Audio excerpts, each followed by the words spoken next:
అందరికీ వందనాలండి. వందనాలు. ఈరోజు మనం ధ్యానించుకోయే అంశం లేదా పాఠం,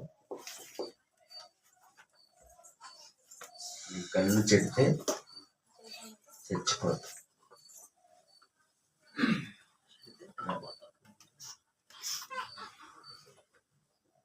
అర్థమైందా టైటిల్? నీ కన్ను చెడితే చచ్చిపోతాం, అది టైటిల్ రాసుకుంది.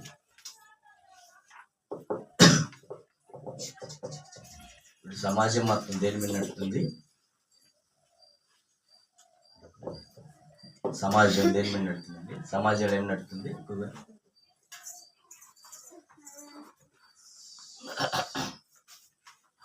సమాజంలో ఏం నడుతుంది ఎక్కువగా?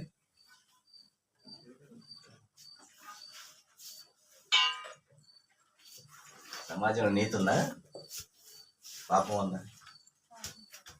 దీనికి చెప్పడానికి అని చెప్పాలి.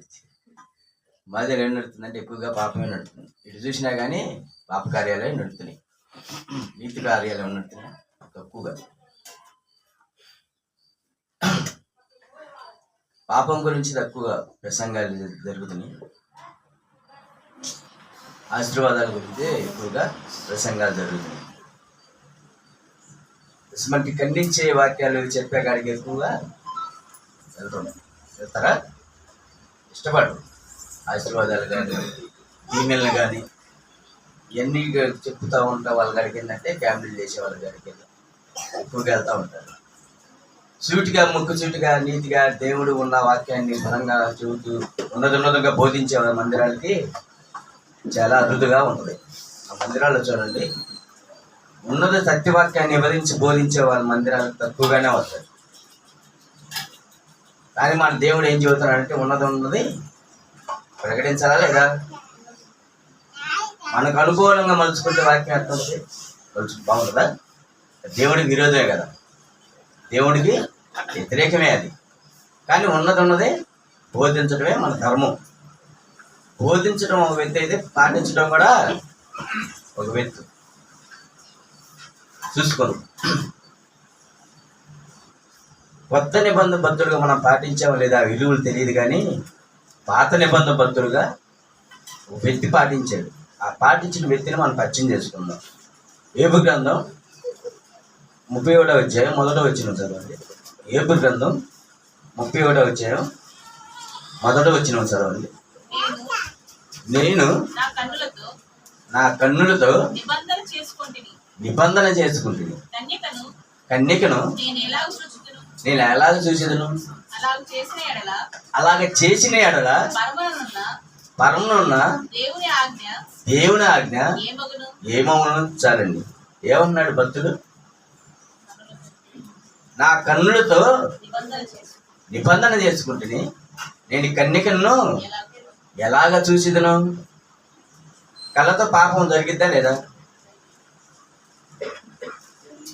మొదటగా పాపం చేయడానికి అవకాశం మొదటగా ఎక్కడి నుంచి మొదలైందంటే ఈ కళ్ళ ద్వారానే మొదలైంది. ఆయన ఏ వయసులో చెబుతున్నాడు ఆ మాటలు తెలుసా? వృద్ధాప్యులు ఉన్న స్థితిలో చెబుతున్నాడు.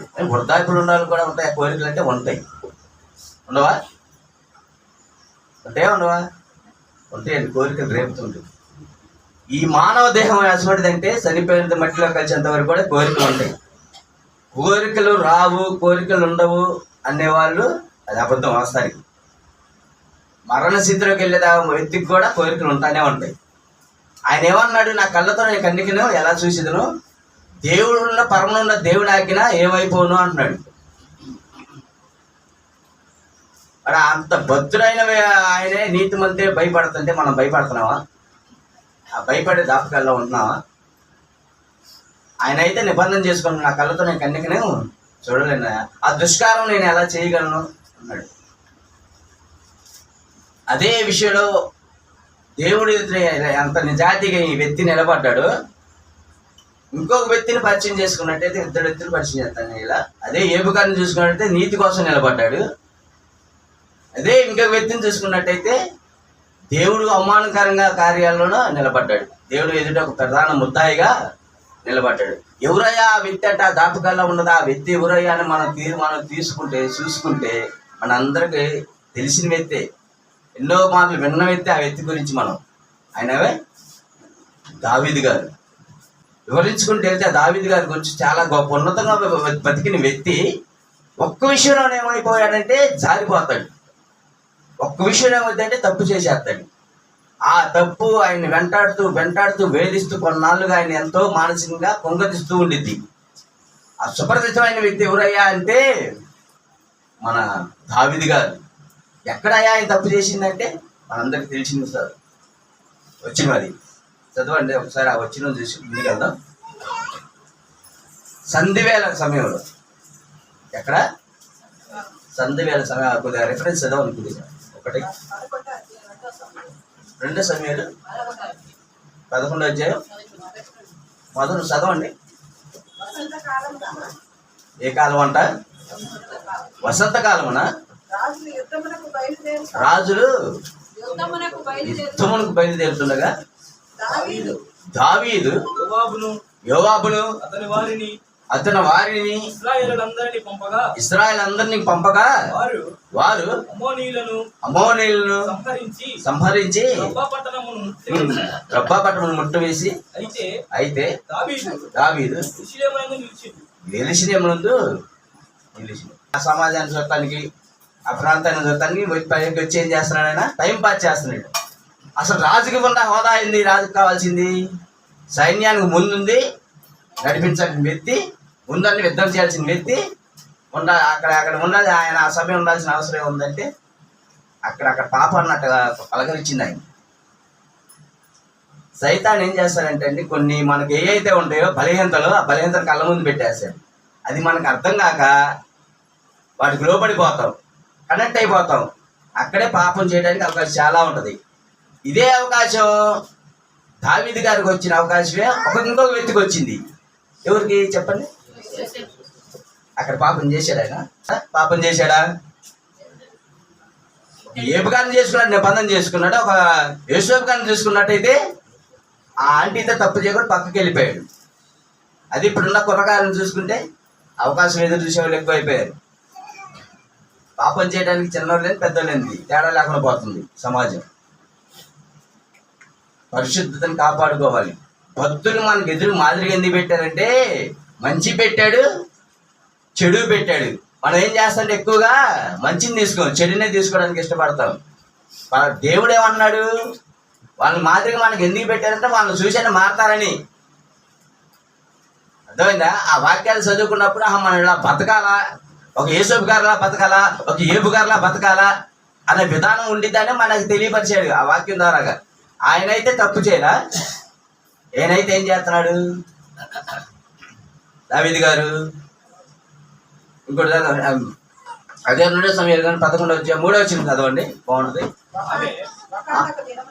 ఒకానొక దినమున పొద్దుగూకు వేళ దావీదు పడక మీద నుండి లేచి నడుచుతూ పైనుండి చూస్తుండగా స్నానము చేయుటకు ఒక స్త్రీ కనపడింది. అందుకంటండి గచ్చిబా గారు,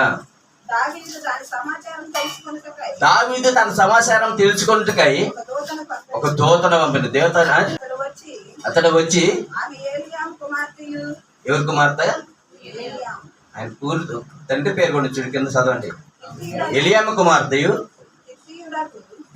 ఇత్తీయుడుకు ఊరియాకు భార్య అయిన బత్షెబని తెలియజేయగా దూతల చేత పిలువనంపించాడండి. చూడండి, పాపం చేయడానికి ఏం చేస్తున్నాడు? అక్కడ పరుగులు చేస్తున్నాడు ఆయన. బహుమందు భార్యలు అన్నాడు. ఆయనకు ఉన్నారా లేరా? దావీదు గారి ఉన్నారా? బహుమందు భార్యలు ఉన్నాడు. అంతమంది భార్యలు ఉండ ఆమెను ఎలా చూశాడు? కళ్ళతోనే కదా ఆమెను చూసింది. ఆ కళ్ళతో చూసినప్పుడు ఏమైంది? ఆకర్షించబడిందా లేదా? తప్పు చేయాలంటే ఇద్దరు వ్యక్తులకు కారణం ఉన్నది. అక్కడ తప్పు జరిగిందా లేదా? తప్పు జరిగిందా? దావీదు గారి వాళ్ళక ఒక్కడ వాళ్ళు జరిగింది అక్కడ? చెప్పండి, నీకు సమాధానం. ఒక్కడ జరిగిందా? స్త్రీకు పాత్ర కూడా ఉందాడా? ఉందా లేదా? స్త్రీ పాత్ర ఉంది. ఆ తర్వాత ఏం జరిగింది? తప్పు జరిగిన తర్వాత పాపం ఏమైంది? పరిపక్వతను పొంది గర్భం ధారించింది, తర్వాత మరణం. ఇదే జ్ఞాపకాలు చూసుకుంటే ఒక లెక్క నేను అనుకుంటానంటే సొలొమోను కొరకు వచ్చిందేమో అనుకుంటా కొన్ని ఆలోచన కొంత. ఈయన 500 మంది సంఘం మంది అయితే ఆయన ఎంతమంది మెయింటైన్ చేశాడు? మనం తప్పులు చేయి, మనం అప్పులు చేయండి, ఎవరు వినపడతాయి? ఏంటని చెప్పరు. మనం తప్పులు చేస్తే ఎవరు వినపడతాయి? పిల్లల మీద పడతాయి. మనం తప్పులు చేస్తే పిల్లల మీద పడతాయి, అవునా? మనం నీతిగా బతికితే పిల్లలకే మంచిది. మనం తప్పులు చేసావా, అప్పులు చేసావా, ఒప్పులు చేసావా, అవన్నీ ఎవరి మీద పడతాయంటే పిల్లలకి మీద పడతాయి, కుటుంబం లెక్క బిడ్డల మీదే పడతాయి. మనం ఏ నడవడానికి నడుస్తావో మన బిడ్డలు కూడా అన్నడుతూనే ఉంటుందండి. తండ్రి నీతిగా దారి తప్పి తిరుగుతూ కొడుకును రీతిగా ఉండాలని పరిశుద్ధంగా జీవించాలంటే జీవిస్తారా? దావీదు గారి విషయంలో అదే జరిగింది, ఒక సొలొమోను విషయంలో కూడా అదే జరిగింది. తర్వాత పశ్చాత్తాపడ్డారు, అది వేరే విషయం అండి. ఇక్కడ ఏం జరుగుతుందంటే తప్పు మీద తప్పు, తప్పు మీద తప్పు, తప్పు మీద తప్పు చేసుకుంటూ వెళ్తూనే ఒక్క తప్పును కవర్ చేయడానికి అక్కడ ఎన్ని తప్పులు జరిగినాయి అనుకున్నారు? దావీదు గారి విషయంలో చాలా తప్పులు జరిగినాయి. చదవండి 31వ అధ్యాయం. అదే జ్ఞాపకాలు ఆ హోదాలో ఉండి నాతాను చెప్పేదా కూడా తెలియదండి. ఆయన తప్పు చేస్తున్నాను ఎవరికి? దావీదు గారికి. అదే అవకాశం, అదే తీవ్రత మనం ఏబు గారికి వస్తే ఏమంటాడు? చదువుకున్నామండి. ఇవాళ విలువైన మాటలు చెబుతారు ఏబు గారు. 31వ అధ్యాయం 4వ వచనం చదవండి. 31వ అధ్యాయం 4వ వచనం నుంచి. ఆయన నా ప్రవర్తన ఎరుగును కదా, నా అడుగు జాలన్నిటిని లెక్కించును కదా, అబద్ధకుడినై నేను తిరుగుడాడిని ఎడలా, నేను మోసం చేయుటకై త్వరబడిన ఎడలా నేను యథార్థుడై ఉన్నాడని దేవుడు తెలుసుకున్నట్టు న్యాయమైన త్రాసులో నన్ను చూసును కాక. చాలండి. ఆయన ఏమన్నాడు? న్యాయమైన త్రాసులో నన్ను చూసేవాడు అక్కడ ఉన్నాడు కదా, నన్ను చూసి ఆయన ఒక ఆయన ఉన్నాడు కదా, ఆ పరమనుండి ఆయన వైపు నేను తప్పు ఎలా చేయగలను? దావీదు గారైతే చేశాడు, ఏబు గారైతే ఏమన్నాడు? పరమనుండి నాకు ఏమైపోవాలయ్యా, ఆయన ఎదుట నేను తప్పు ఎలా చేసిదనయ్యా, ఆయన ఎదుట నేను నీతి పలాన ముద్దాయిగా నేను ఎలా నిలబడేని అనేది ఆపోజిస్తున్నాడు. ఆయన బాధపడిపోతున్నాడు. చదవండి. నేను త్రోవ ఇడిసి నడిచిన నా మనసు నా కన్నులను అనుసరించి సంచరించిన ఎడలా మాలిన్యమైనను నా చేతికి తగిలిన ఎడలా జప్తగల నేను ఇచ్చిన దాన్ని వేరొకరు భుజించిన కాక. ఆయన చేపలు పెట్టేసుకున్నా. నేను ఏదైతే ఇచ్చుతానో, నేను ఏదైతే చేసానో అది నాకు వచ్చును కాక, నాకు జరుగును కాక, అది జరుగుపోవును కాక అన్నాడు. చదవండి. నేను నాటునిది పిరికివేయబడును కాక, నా హృదయమున. చూడండి, దేవుడు మన దేవుడు డైరెక్ట్ గా మాట్లాడుతున్నాడు. ఎవరితో తెలుసా? పరాయి స్త్రీని మోహించిన వల్ల ఈ పాపం, ఈ దుష్కారాలు చేసి ఎవరైతే చేయుతున్నారో వాళ్ళతో దేవుడికి మన దేవుడు సూటిగా మాట్లాడుతున్నాడు. ఇటువంటి దుష్కారాలు చేసే వాళ్ళతో. నేను హృదయం పరిస్థితిని మోహించిన నేను నా పొరుగు వారి ద్వారమున నేను పొంచి ఉన్న ఎడలా నా భార్య వేరొక తిరుగులు విస్తురుతు కాక. చూడండి, మన పొరుగు వారి భార్య వైపు చూసినప్పుడు, వాళ్ళ ద్వారా మనం పొంచి ఉన్నప్పుడు మన భార్యని ఎవరు చూస్తే ఆ నెప్పింటో నాకు తెలియాలంటే నా భార్యని వేరే చూస్తే తెలుసును కాక, నాన్న ఇచ్చినదే నాకు వచ్చును కాక, నేను పిరిగినదే పీకి పోయిన పండు కాక. మనం చేసిన పాపాన్ని మనతోనే పోతేనే పోకండి, మన బిడ్డలకి మన తరాలకి తగిలే అవకాశాలు ఉన్నాయి. పాత నిబంధన కాలంలో జరిగినాయి అనుకుంటున్నారేమో, కొత్త నిబంధన కాలంలో కూడా జరిగే అవకాశాలు ఉన్నాయి. మనం ఏదైతే ఇట్టుతామో, మనం ఏదైతే కోస్తామో, మనం ఏదైతే చెందుతామో అది మనకి జరిగిద్ది. జరిగినప్పుడు ఆ బాధ ఏందో మనకు తెలిసిదా, ఆ నొప్పిందో మనకి తెలిసిదా. మన ఓరకు పరువు భార్య మనం ఓరకు చూస్తున్నాం కదా, ఆ చూసే వ్యక్తులతో డైరెక్ట్గా దేవుడు మాట్లాడుతున్నాడు. ఆ వ్యక్తులతో సూటిగా మాట్లాడతాను మనం తెలుసుకోవాలి. ఆ వాక్యాలు ఎందుకు రాపించారంటే మారతారని రాపించారు. వాక్యాలు వరకు రాపిలా, జ్ఞానులు రాసిన వాక్యాలు అవి, దేవుడు రాసిన గ్రంథాలు అవి మనం వెటకారం తీసేసి పడేసి ఒక్కొక్కరు ఏం చేస్తారంటే వాళ్ళగా మలుచుకొని మాట్లాడుకునే విధానాలు ఉంటాయి. ఈ వాక్యాలు కూడా ఖండించి చెప్పాల్సిన వాక్యాలు ఏం చేస్తారంటే మలుచుకొని దీవెనలుగా మార్చేసి ముక్కు చుచ్చుగా మాట్లాడకుండా దాచేసి వాళ్ళు కానుకలు వచ్చేసారని చెప్పే వాళ్ళ సేవకులు ఎంతో మంది తయారయ్యారు. అక్కడ ఏమంటున్నాడు ఆయన? భక్తుడు ఏమన్నాడు? ఆయనగా నిబంధన చేసుకున్నాడు, బాధపడిపోతున్నాడు ఆయన. చదువక్క.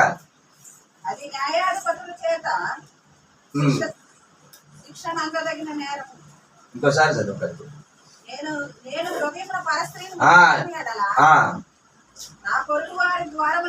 కొంచెం ఉన్నాయడలా చురుగాక. ఇప్పుడు ఏమైనా పెట్టలు ఏమైపోతున్నారండి? ఎంత దుష్కరాన్ని ఒడిగట్టేస్తున్నారు. భార్యను మోసం చేసి, భర్తను మోసం చేసి, ఈ కళ్ళతో, ఈ దేహంతో నీ కన్ను చెడితే నీ దేహం అంతా పాడైపోతే ఉందా లేదా? శిఖరమేమంటే అగాధంలోకి వెళ్ళిపోవటమే. బంధువులు పట్టించుకోరు, పిల్లలు పట్టించుకోరు. ఇన్ని వాక్యాలు వినేసి, ఇన్ని వాక్య పట్టాలు చదివేసి, ఇంత భయంకర ప్రార్థన చేసేసి ఆ పాపానికి తావిస్తే బతకగలుగుతాం మనం? ఎక్కడ చచ్చిపోయినా అక్కడే చచ్చిపోతాం మన నరకంలో. మనం భక్తి చేసినా ఒకటే వ్యర్థమే కదా. కానీ మోహం చూపులు ఉంటాయి, ఉండవని నేను చెప్పట్లేదండి. కానీ వాటిని మనం సరి చేసుకోవాలి. పొద్దున్న లేచిన కానీ సాయంత్రం అయితే ఈ పాపాన్ని లోకంలోకి వెళ్తా ఉండి ఏదో దారాగా నీతిమంతుడు లేడు, ఒక్కడో లేడు అండి. మేము నీతిమంతులు అనుకుంటే కుదరనే వాళ్ళు సైతాన్ కాడ ఏం చేస్తాడు? ఎవరికి కావాల్సిన తిని వాళ్ళకి ఏం చేస్తాడు? అర్థమైందా? అక్కడ ఏం జరిగింది? దావీదు గారి విషయంలో చూశాడు, పిలిపించాడు. ఒక్కసారి ఆయన చూసింది అనవసరంగా తప్పు జరిగిపోయింది. సంతోషంగా ఉన్నాడా? ఆ బిడ్డ చనిపోయింది. బిడ్డ మనిషి అందుకు ఉన్నాడు ఆయన. రోజు కానీ ఆరోగ్యం క్షీణించిపోతుంది, రోజు ఆరోగ్యం కుంగిపోతుంది. ఆయనకేం అర్థం కావట్లా. ఒక్కోసారి డైరెక్ట్గా ఒక వేరే ద్వారా మాట్లాడతాడు, మన సహోదరుల ద్వారా మాట్లాడు, అన్నుల ద్వారా కూడా మాట్లాడతాడు, సేవకుల ద్వారా కూడా మాట్లాడతాడు. ఆ మాట్లాడినప్పుడు ఏం చేయాలంటే ఆ మాటకు లోబడాలి. కింగని దావీదు గారి లోపడ్డాడు. మనం లోపడతాం లెక్క? దావీదు గారు కానీ గొప్పవాళ్ళం మనం? అవునా అండి? చెప్పండి. ఒకళ్ళు లోపడరండి. నేను రోడ్లో కూడా తిరుగుతాం. ఎవరికైనా నష్టం? ఎందుకు అతను ప్రార్థన రావట్లేదంటే ఎల్లిన వాళ్ళందరూ పరిశుద్ధురా? ఒకరితో నీకెందుకు? నువ్వు పరిశుద్ధంగా ఉండావుగా, ఉండాలేదా? దేవుడు వైపు చూడు, క్రీస్తులో సిలువు తాగం అగపడతలేదా? నా వైపు చూస్తే ఏమొచ్చింది, ఎదుటి వైపు చూస్తే ఏమొచ్చింది? అవునా కదా? ఎవడిది వాళ్ళకే తెలిసిందండి. క్రీస్తు వైపు చూడొచ్చుగా, నీతిగా బతికే వాళ్ళు సేవకుల వైపు చూడొచ్చుగా, నీతిగా సేవ చేసే సంఘాల వైపు చూడొచ్చుగా. పనికిరాని వాళ్ళ వైపు చూసి అసలు పనికిరాని మాటలు ఎందుకు రోడ్ల మీద నుంచొని? ఏం చేస్తున్నావయ్యా? ఏం జరుగుతుందంటే ఎంత భక్తి చేసే వ్యక్తులు దారిపోతున్నారండి. అన్ని వాక్యాలు వినేసి, అంత సత్యవాక్యాలు విని ఎన్ని సభల్లో పొందిన వ్యక్తులు వెళ్ళిపోతాను. ఏడిపోయేది సాగుడికి దుఃఖమేదు. చావుకుడే దుఃఖపడతాను. పరములు దేవుడు ఏమైపోవాలి? వీళ్ళ కోసం నా ప్రియకుమార్ని పంపించింది అని వేడవడా? ఎందుకయ్యా ఇవన్నీ జరుగుతున్నాయి? ఈ ఘోరాలు నేరాలంటే ఒక కళ్ళు చూపుల వాళ్ళేనండి జరిగేది. పనికిరాని కాళ్ళు గుడ్డి వాళ్ళంగలు చూడరు. ఎందుకని? వాళ్ళు అందంగా ఉండరు కదా. మరి లవ్ చేసేవాడిగా ఐశ్వర్యాలు, హీరోయిన్లు ఇల్లు కావాలి, అంత అందగత్తెలు కావాలి. గుడ్డలు గుండె ప్రేమతారు ఎవడన్నా చూశారాడన్నా? దాపికాలు ఉన్నాయా? బాగుండాలి కనిపిస్తే మంచిదే.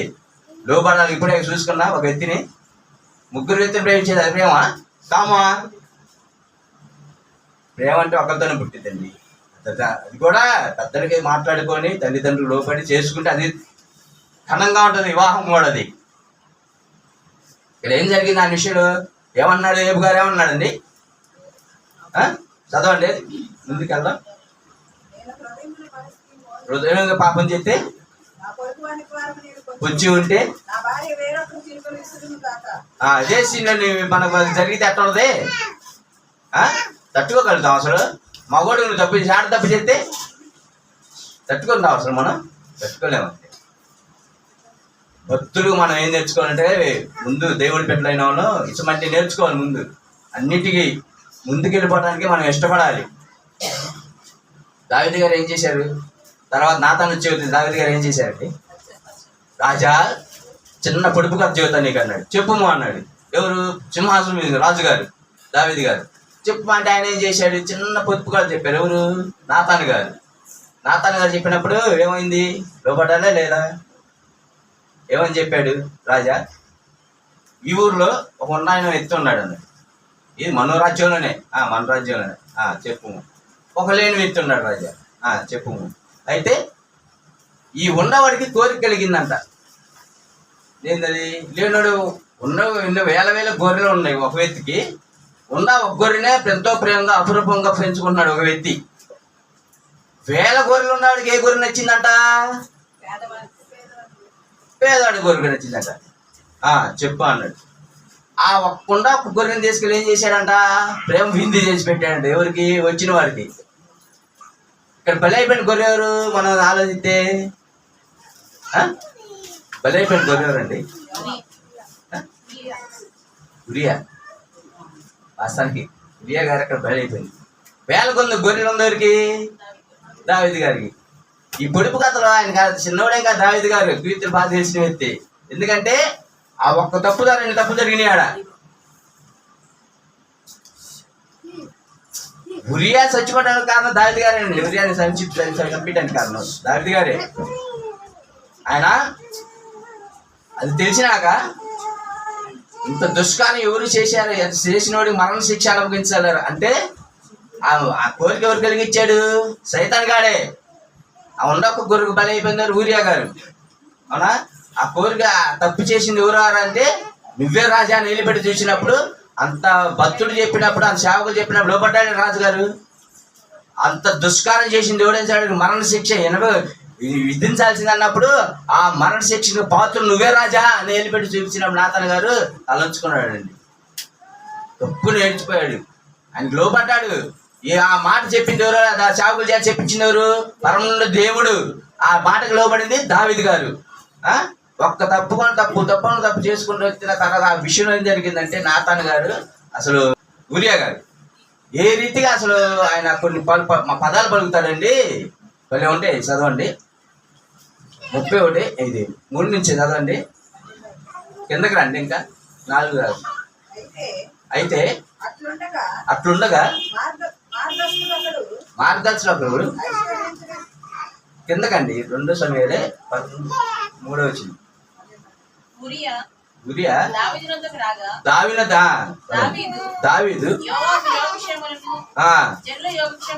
అక్కడ యుద్ధం బాగా జరుగుతుందని తెలుసండి ఆయనకి. బాగానే జరుగుతుంది. దూత పంపించిన ఆయన అదే దూతను పంపించి కనుక్కోవచ్చుగా. ఆయన పిలిపిడిపోయింది ఉరియాని సమాచారాన్ని కనుక్కోవటం ఏంది? చూడండి తప్పు మీద తప్పు ఎలా జరుగుతుందా. తర్వాత దావీదు శ్రమ తీర్చుకొనమని ఉరియాకు సెలవివ్వగా ఉరియా రాజనగర్ నుండి బయలువెళ్ళను. అతని వెనక రాజు పలహారము పంపించును. ఉరియా తన ఇంటికి వెళ్ళక తన వేలిన సేవకులు కూడా చూడండి ఏడ కొనుక్కున్నాడంట. దేవుడి ఎదురు ముద్దాగా నిలబడాల్సిన వ్యక్తి దావీదు గారు అయితే దావీదు గారిని లోబడి దేవుడికి లోబడి ఆయన ఏం చేస్తున్నాడు? పిలిపించాడంట. పిలిపించామన్నాడు ఎవరిని? ఉరియాని. ఇంటికి వెళ్ళి రెస్ట్ తీసుకో, హ్యాపీగా ఉండు బెదర్, సంతోషంగా ఉండి. క్షణాలు గ్యాప్ వచ్చింది కదా. ఇక్కడ మాట్లాడిన ఆయన పిలిపడానికి కారణం ఏంది? ఇక్కడ విషయం జరిగింది. అసలు సందర్భం జరిగింది ఒకటి. ఆ గర్భం ధరించినావా? ఆయన దూరం ప్రాంతాన్ని వెళ్ళి ఉన్నాడు. ఆ విషయం తెలిస్తే ఏమన్నా ఉందిదా? ఏమొచ్చేది కాక రోడ్డు మీద ఎవరు రావాలి? ప్రధాన ముద్దాయిగా మళ్ళీ దావీదు గారు రావాలి. ఇవన్నీ జరగకుండా వాళ్ళకి విషయం జరగాలి, ఆయన చంపేయాలి. అక్కడ కథలో దావీదు గారు చూడండి ఒకదాని మీద అంతే తెలివిగా ఆలోచిస్తున్నాడు ఆయన. అసలు అక్కడ సందర్భం ఏంది?